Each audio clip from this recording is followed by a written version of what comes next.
इस वक्त की बड़ी खबर भारत पाकिस्तान तनाव को लेकर, जहां पर अब इस तनाव में तुर्की का बड़ा बयान सामने आया है। तुर्की ने पहलगाम को लेकर बड़ा बयान दिया है। इस बयान से यह माना जा रहा है कि क्या तुर्की भारत के साथ आ गया है।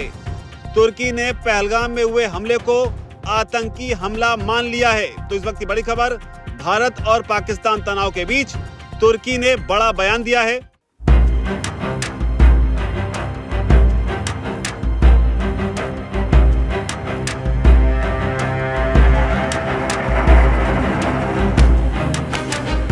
पहलगाम के आतंकी हमले ने भारत और पाकिस्तान के बीच जंग जैसे हालात पैदा कर दिए हैं।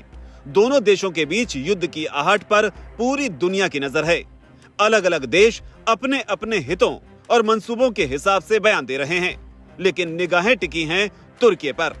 सवाल है कि जब पूरी दुनिया इस आतंकी हमले की निंदा कर रही है, तब तुर्की किसका साथ देगा?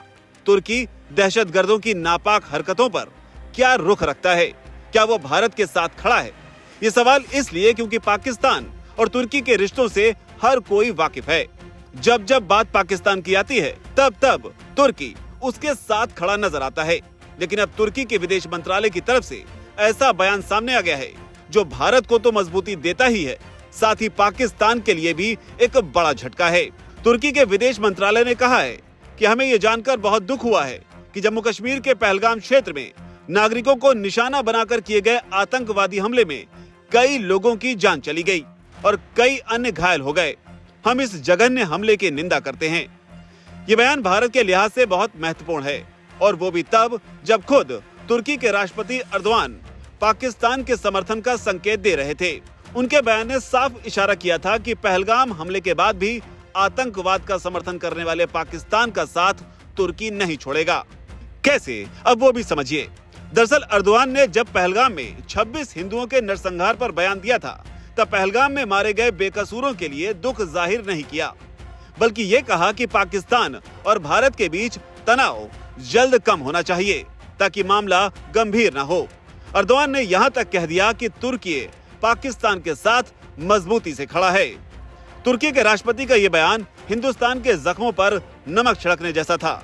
शायद वो ये बयान देते हुए ये भूल गए कि जब तुर्की भूकंप के झटकों से बार बार दहल रहा था, जब तुर्की में लाशों के ढेर लग रहे थे, तब भारत ही वो देश था जिसने सबसे पहले मदद का हाथ बढ़ाया। यहाँ से सेना ने विमान भेजकर राहत पहुंचाई। लेकिन पहलगाम हमले के वक्त जब साथ देने की बारी आई, तब अर्दवान दूरी बनाते नजर आए और उस देश का साथ देने की बात कही जो आतंकवाद को पालता है। इतना ही नहीं, तुर्की लंबे समय से कश्मीर के मुद्दे पर पाकिस्तान का समर्थन करता रहा है। खासकर संयुक्त राष्ट्र जैसे मंचों पर वो खुलकर भारत के विरोध में स्टैंड लेता रहा है। अर्दवान का पाकिस्तान समर्थक रुख भारत और तुर्की के संबंधों में तनाव का कारण रहा है। इसी वजह से पीएम मोदी भी साल 2015 में सिर्फ G20 समिट में हिस्सा लेने गए थे। उसके अलावा पीएम मोदी स्टेट विजिट पर तुर्की नहीं गए। यहाँ तक कि जब 2023 में दिल्ली में हुए G20 समिट में अर्दवान आए थे, तो दोनों नेताओं की ज्यादातर मुलाकात साइडलाइन से हुई, यानी द्विपक्षीय वार्ता के मौके बहुत कम रहे। कुल मिलाकर भारत और तुर्की के बीच तीखी नोकझोंक रही है। हालांकि जब पहलगाम हमले के बाद दुनिया भारत के साथ खड़ी नजर आई, तो तुर्की की भाषा भी बदल गई।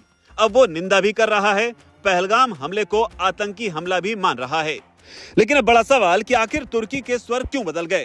क्या तुर्की को यह समझ में आ गया है कि नकारे पाकिस्तान के साथ खड़े होकर उसे कुछ भी हासिल नहीं होने वाला? क्या जयशंकर की कूटनीतिक कोशिशों ने रंग दिखाना शुरू कर दिया है, या फिर बार बार पलटने में माहिर तुर्की एक बार फिर पलट सकता है, या फिर वो सच में अब भारत के साथ खड़ा हो गया है? इस पर आपकी जो भी राय हो नीचे अगर कमेंट सेक्शन में से आप जरूर लिखें। धन्यवाद।